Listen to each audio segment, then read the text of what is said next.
Hello everyone, myself Mr. Bulaki Baba Shogre, Shikshan Samstha Baba Saheb Marathi, Arts and New Commerce Science College Rajapur. Today's lecture we are going to discuss the topic chemical bonding. In this topic, the last lectures we have seen the C infinity phi groups as well as the some points we are going to discuss like concept of group. Let's today's lecture we have C next point group like a D infinity H point group. We are going to discuss this point group. First point, it is observed in linear molecules having identical end. The last times we have seen is C infinity phi group is found similarly linear molecules, but it is a different end. But D infinity H is observed only identical end of the molecules. You know, the identical end means the both hydrogen will be same at both side. It is also hydrogen, it is also hydrogens. Therefore, this and this side will be similar. So it is an identical end. Next points, it is a homogeneous diatomic molecules. It is also homogeneous diatomic molecules. Next point, it contains infinite number of fold rotation axis. पण बघितलं होतं पहा की C infinity V मध्ये सुद्धा those molecules it can be rotated along the Z axis at infinite numbers. म्हणजे हा किती वेळा जरी आपण हा मॉलिक्यूल आपण जर फिरवला किंवा रोटेट केला along the Z axis, it gets identical molecule, right? It does not change any type of configuration of such a molecule. If change the configuration, then different element it can be included. परंतु आपण जर बघितलं जर molecules it is homogeneous molecules आणि जर rotation केलं आपण around Z axis बरोबर तर हा मॉलिक्युलचं कन्फिग्युरेशन चेंज होतंय का? होत नाही. आणि म्हणून it is infinite number of rotations. It is present infinite rotation axis, याला म्हणतो आपण infinite rotation axis. So C infinity axes are coinciding with the molecular axis. Next point, the infinite number of vertical planes and one of these horizontal plane of symmetry are theirs.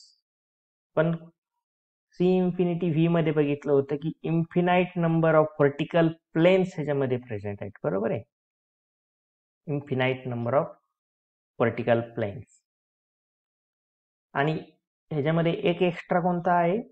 Horizontal plain. Horizontal plain म्हणजे कसा plain की आपण जर असा horizontal plain जर घेतला तर आपल्याला हा होरिझॉन्टल प्लेन दिसेल, म्हणजेच असा हा झाला होरिझॉन्टल प्लेन, राईट. म्हणजे ह्याच्यामध्ये एक होरिझॉन्टल प्लेन एक आहे आणि infinite number of vertical plane आहेत. Infinite number of C2 axes which are perpendicular to C infinity axis. Which is C infinity axis? This is a C infinity axis and this is a C2 axis. Why it is a C2 axis? Because those molecules we can rotate along this axis. So how many rotations which are possible to get the identical one? हा molecules आपण किती वेळा rotate जर केला तर आपल्याला हा molecule identical दिसल. ओके. फर्स्ट रोटेशन केलं तर काय येईल? हा हायड्रोजन इथं होईल आणि हा हायड्रोजन इथे राहील, राईट. सेकंड रोटेशन जर केलं तर काय मिळेल? आयडेंटिकल मिळेल आणि म्हणून त्याला second C2. So 2 times we can rotate those molecules at 180 degree to get the identical one. And so it is a C2 axis. It is a C infinity axis one of these horizontal plane and infinite number of vertical planes. So total symmetry element of H2 molecule is the capital E. capital E सर्वच molecule मध्ये असतो हे लक्षात ठेवा. Capital E म्हणजेच त्याची identity असते. Identity प्रत्येकालाच असते, बरोबर ना. So identity. नेक्स्ट पॉइंट आपल्याकडून राहिला तो म्हणजे small I. I means centre of inversion और सेंटर ऑफ सिमेट्री. याच्यामध्ये सेंटर ऑफ सिमेट्री आहे. यस. आपण हा जर ऍक्सिस या मॉलिक्यूल मध्ये पास केलाय पहा. At this point both hydrogens which are similar distance, right, and those point which is called as center of inversion. ह्या सेंटर पासून हा हायड्रोजन सुद्धा सारख्याच अंतरावर आहे आणि हा हायड्रोजन सुद्धा सारख्याच अंतरावर आहे. आणि जर आपण अशी ह्या दोन हायड्रोजन मध्ये जर लाईन अशी ड्रॉ जर केली तर एक सेंटर आपल्याला जो मिळतो तो म्हणजे सेंटर ऑफ इन्व्हर्जन. आणि ह्याच्यातनं आपण हा मॉलिक्यूल काय करतो, या सेंटर इन्व्हर्जन मधून रोटेट करतो अलॉंग दिस C2 ऍक्सिस. आणि ह्या जे किती वेळा रोटेशन केल्यानंतर आपल्याला आयडेंटिकल मॉलिक्यूल दिसतो, 2 times of rotation at 180 degree.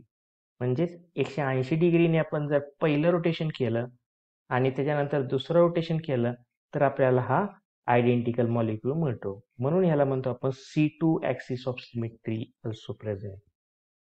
Next element आहे सी इन्फिनिटी ऍक्सिस. यस, याच्यामध्ये सी इन्फिनिटी ऍक्सिस आहे. जर आपण हा molecule C infinity times of rotation जरी केला तर ह्याच्यामध्ये कन्फिग्युरेशन चेंज होते का? नाही. सी इन्फिनिटी ऍक्सिस एक प्रेझेंट आहे. सिग्मा व्हर्टिकल प्लेन ह्याच्यामध्ये प्रेझेंट आहेत. सिग्मा व्हर्टिकल प्लेन म्हणजेच असा एक व्हर्टिकल उभा प्लेन ह्याच्यामध्ये एक आहे या मॉलिक्युल्स मध्ये.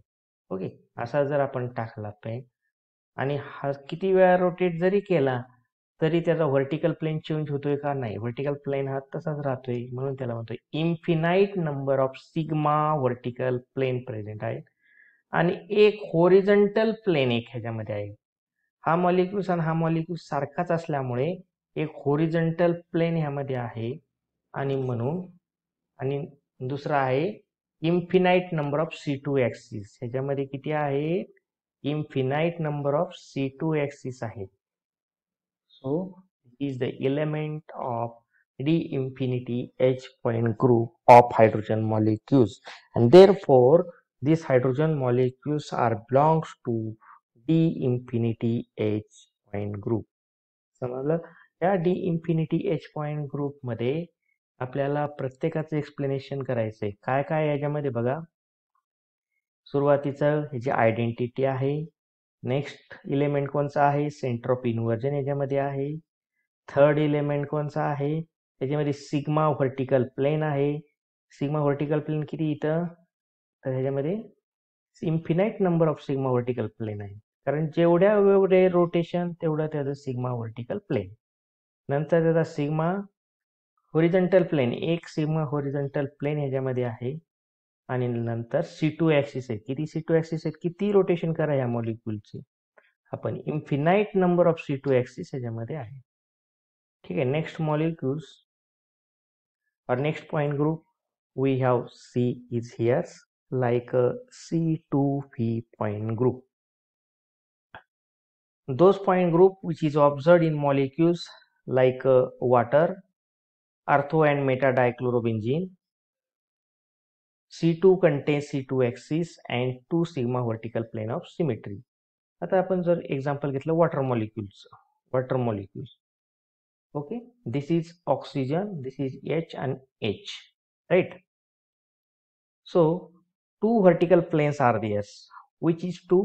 This is one of this vertical plane and second vertical plane is lie the molecules, right? This is one sigma vertical plane and this is next sigma vertical plane. This is a center is a C2 axis of symmetry, right? आता इथे आपण बघितलं proper axis of symmetry. ह्याच्यामध्ये एक proper axis आहे म्हणजे तो Z axis, right. It is a Z axis, C2 axis म्हणतो आपण याला. त्याचे जर आपण 2 रोटेशन जर केले तर आपल्याला ओरिजिनल मॉलिक्युल्स म्हणतो, म्हणजे याच्यात C2 ॲक्सिस एक आहे. नंतरचा पॉईंट आहे तो म्हणजे इट हॅज 2 व्हर्टिकल प्लेन्स. किती सिग्मा व्हर्टिकल प्लेन आहेत ह्याच्यामध्ये? 2. This is 1 sigma vertical, this is a second sigma vertical plane, म्हणजे 2 आहेत, म्हणजे 2 सिग्मा व्हर्टिकल प्लेन एक आहेत. थर्ड पॉईंट आहे molecular plane and molecules passing through oxygen. त्याच्यामध्ये एक मॉलिक्युलर प्लेन आहे. Which is molecular plane? This is the molecular plane. Okay, molecular plane and which is passing through the oxygen atom. ह्या oxygen मधून हे plane जर pass केला, हा एक plane, this is the another plane. Okay, so it is molecular plane आहे. Therefore symmetry element is, काय काय याचे सिमेट्री इलेमेंट्स? एक आहे म्हणजे आयडेंटिटी ही असतेच, त्याच्यामध्ये C2 एक्सिस एक आहे, C2 आणि सिग्मा व्हर्टिकल प्लेन एक आहे. किती सिग्मा व्हर्टिकल प्लेन आहे? तर 2, म्हणजे 2 sigma vertical plane. And therefore the water molecules are belongs to C2V point group, right? Therefore water molecules has 2 vertical plane, one of the C2 axis and identity. Next molecules is C3V point group. C3V point group molecules which is observed in trigonal pyramidal molecules like ammonia, arsine, phosphine and methyl halide. So such a molecule which can show the C3V point group. This point group contains the C3 axis. आपण water molecules मध्ये काय बघितलं होतं? C2 axis. 3 वेळा rotation जर केलं तर काय होतंय की तुम्हाला ओरिजिनल आयडेंटिटी मिळते. आणि 3 sigma vertical planes are there's. किती सिग्मा व्हर्टिकल प्लेन आहेत त्याच्यामध्ये? 3 सिग्मा व्हर्टिकल प्लेन आहेत. So 3 sigma vertical plane of symmetry. For example, we have taken as ammonia molecules. So ammonia molecules are trigonal pyramidal structures, right? So these trigonal pyramidal structures of the ammonia molecules, it having how many principal axes are there? Only one axis, but how many rotations? 3 rotations, because it is a 3 protons are different, 1, 2, 3 hydrogens. So it is a 3 times we can rotate. So C3 axis, which passes through the nitrogen atom and center of trigonal having hydrogen atoms at the corner. Second point, it has 3 vertical plane of symmetry. आपण water molecules मध्ये किती होते vertical plain? 2 होते, म्हणून twice sigma vertical plain म्हणलं होतं आपण. तर इथं किती? इथं 3 वर्टिकल प्लेन ऑफ सिमेट्री आहे. आणि each plane passes through nitrogen atom and one of these hydrogen atoms. Third point काय सांगतोय की it has a C3 axis and 3 sigma vertical plane and hence it belongs to C3V point group. बरोबर आहे. आणि त्याचे symmetry operations आहेत ते कोणचे कोणचे बघा. ते आहे सुरुवातीला C⁻⁴, C⁻²3 and next C⁻⁻³ thrice sigma vertical plane and identity. आता एवढे पॉइंट आपल्याला one by one we can explain it in detail tomorrow. But now we have C is here. The C3 axis are there, right? C3 axis म्हणजे किती rotation करणार आपण ह्याचे? 3 rotation करणार. This is 1, 2 and 3 rotation. So C3, right?